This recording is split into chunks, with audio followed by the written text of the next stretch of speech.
ကိုက်ခုတ်တေကြမွေဖားကင်းတန်းစုံဖန်နတ်တိုက်ကို၌ပြုသူခွင့်မှုရှိရာမြည်သာခန္ဓာပရိလကိုနိညခါခါရွတ်ဖတ်ရ၏လို့ဆိုတဲ့အတိုင်းအစိတ်ဘေးမှကင်းဝေးစေရန်ခန္ဓာသုတ်တံကိုရွတ်ဖတ်ပူဇော်ပါမယ်တဗ္ဗတိဝိသဇာတိနံဒိဗ္ဗမန္တကတံဝိယယနာတေတိဝိတံဂောရံသေသင်္စာပိပရိတယံ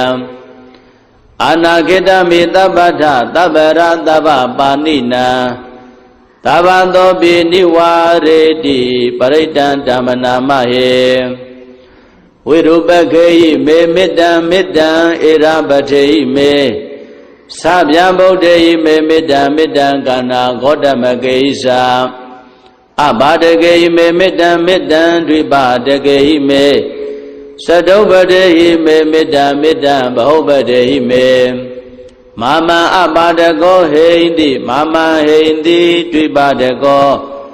မာမံသတုပတောဟိန္တိမာမံဟိန္တိဘဟုပတောသဗ္ဗေတတ္တသဗ္ဗေပါဏသဗ္ဗေဗုဒ္ဓသကေဝလံ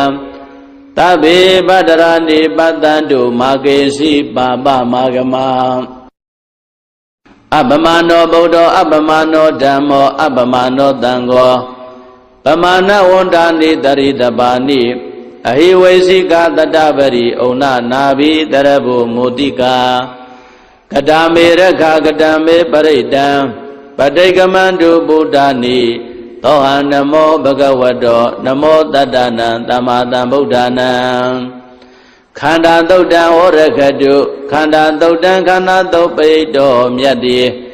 ဟောတောမကံပရိတယစိတ်ဓာကြည်ပြုနာယူကြညာတဲ့မျိုးကောင်းသားမျိုးကောင်းသမီးတို့အား